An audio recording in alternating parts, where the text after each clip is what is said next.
আমলে 34 বছরের শুধু বাম দুর্গ নয়, সিপিএমের অপশাসন, সন্ত্রাস এবং হাড়মাদদের আঁতুর ঘর ছিল এই কেশপুর। কেশপুর ছিল রাজ্যের মধ্যে অন্যতম সন্ত্রাস কবলিত এলাকা।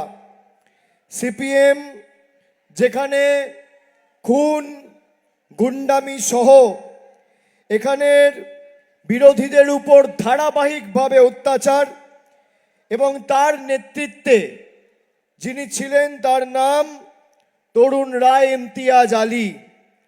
কেশপুরে প্রশাসন বলে কিছু ছিল না। সিপিএমের জামশেদ আলী ভবন পার্টি অফিস থেকে কার্যত কেশপুরের 15টা অঞ্চল চালানো হতো। সিপিএমের অন্যতম নেতা যার নাম তন্ময় ঘোষ, শিউলিদি বললেন একটু আগে, সে এখন বিজেপির নেতা। তার ভাই সুবীর ঘোষ বিজেপির নেতা।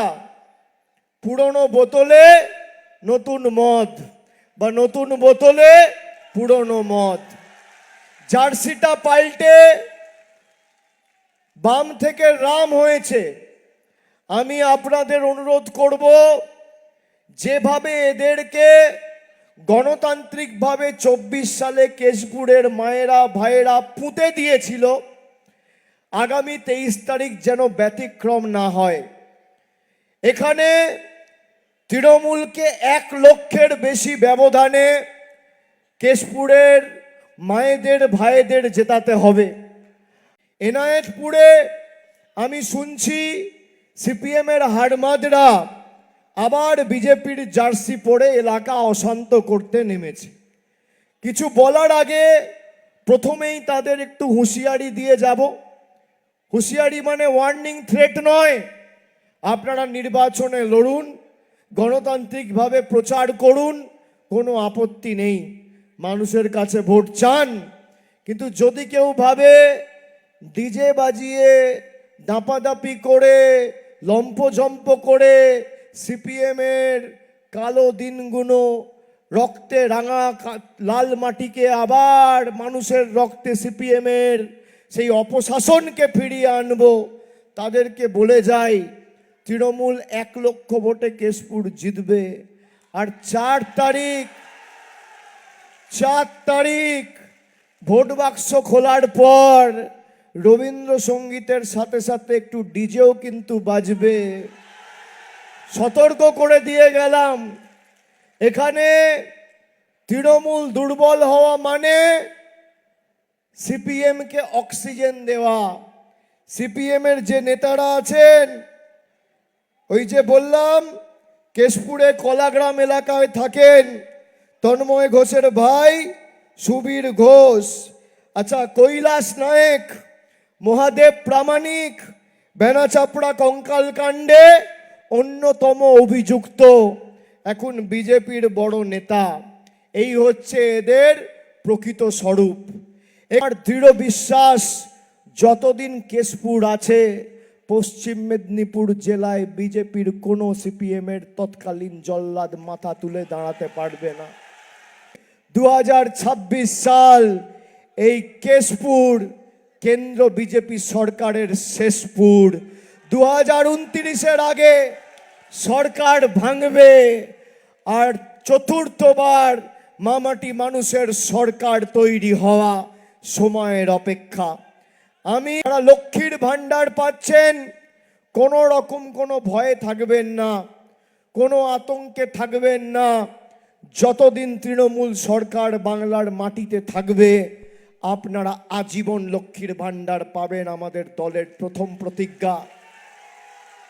আমাদের দলের দ্বিতীয় প্রতিজ্ঞা, 26 থেকে 31-এর মধ্যে আগামী 5 বছর বাংলায় যত পরিবার রয়েছে প্রত্যেকের বাড়িতে নলবাহিত পানীয় জলের সুব্যবস্থা আমাদের সরকার করে দেবে। কেন্দ্র সরকার সাহায্য করুক আর না করুক।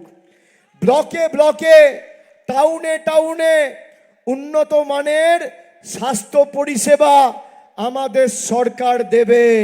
কেন্দ্র সরকার সাহায্য করুক না করুক, ব্লকে টাউনে স্বাস্থ্য শিবির হবে। যেমনভাবে দুয়ারে সরকার ক্যাম্প হয়েছে, দুয়ারে স্বাস্থ্য শিবির ক্যাম্প করে আপনাকে উন্নত মানের চিকিৎসা এই বছর রাজ্য সরকার পৌঁছে দেবে। আমাদের চতুর্থ প্রতিজ্ঞা, যত বয়োজ্যেষ্ঠ প্রবীণ মানুষরা রয়েছেন যারা বার্ধক্য ভাতায় নিবেদন করেছেন, আগামী 4 মে ফল ঘোষণা হওয়ার পর শিউলি সাহা 1 লক্ষের বেশি ভোটে জিতবে, আর 6 মাসের মধ্যে প্রত্যেক প্রবীণ নাগরিক বার্ধক্য ভাতা পাবেন। সিপিএম এর হাড়মাতদের আবার কেশপুরের মাটিতে ফিরিয়ে আনতে চাইছে, তাদের লেজে গোবরে করতে হবে।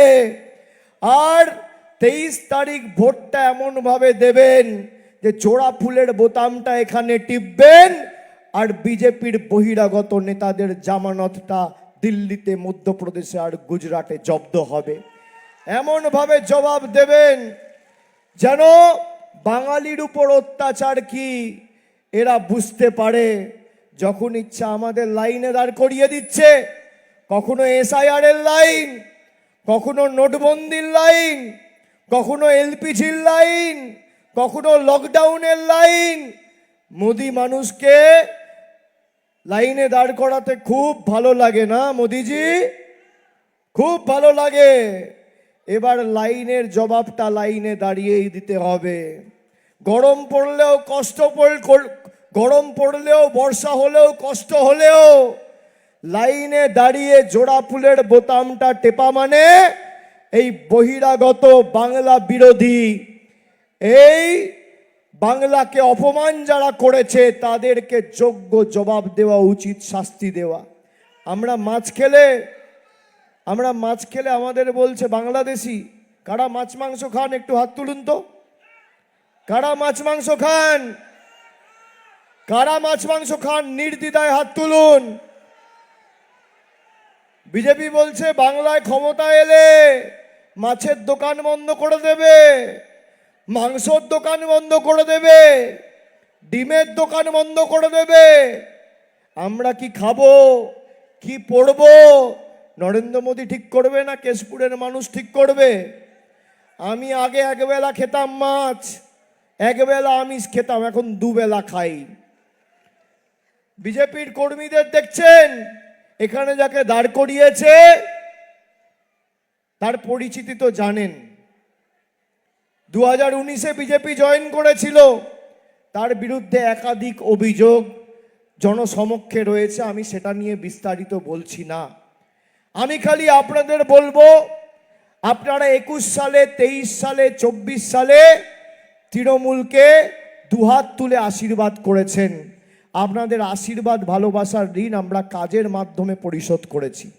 আগামী দিন যে গত 2 বছরে 24,000 লোক যদি বাড়ি পেয়ে থাকে, আগামী 5 বছরে যাতে কেশপুর থেকে 50,000 লোক বাড়ি পায় তার ব্যবস্থা আপনারা 1 লক্ষের বেশি ভোটে জিতিয়ে করবেন, আর বাকি দায়িত্ব আমার। বিহারের নির্বাচন হয়েছে, নির্বাচনের আগে মহিলাদের অ্যাকাউন্টে বিজেপির নেতারা টাকা পাঠিয়েছিল, 10,000 টাকা। যেই নির্বাচন হয়ে গেছে, আমার দেখবেন সমাজ মাধ্যমে এক্স হ্যান্ডেল আমি পোস্ট করেছি, ভিডিও রয়েছে। যেই নির্বাচন হয়ে গেছে বলছে টাকা ফেরত দাও, নইলে বাড়ি বুলডোজার দিয়ে ভেঙে গুড়িয়ে দেবো। এই হচ্ছে বিজেপি। আর লক্ষ্মীর ভান্ডার 1 মাসে আপনি 1500 পাচ্ছেন, মানে বছরে 18,000। তপশিলি মায়েরা 1700 পাচ্ছেন, মানে বছরে 20,400। যে বছরে 20,400 পাচ্ছেন, 5 বছরে 1,02,000 টাকা পাবেন। 1,02,000 টাকা। একদিকে জনবিরোধী নরেন্দ্র মোদী সরকার আপনার থেকে কেড়ে আপনাকে লুটে পুটে নিচ্ছে, আর একদিকে মমতা বন্দ্যোপাধ্যায় সরকার দুহাতে উজাড় করে আপনাকে যুবসাথী আর লক্ষ্মীর ভান্ডারে সমৃদ্ধ করছে। আপনি উন্নয়নে থাকবেন না ভাওতাবাজিতে থাকবেন, সিদ্ধান্ত আপনার। আমার আরো লেটেস্ট খবরের আপডেট পেতে ফলো করুন রাতদিন.in।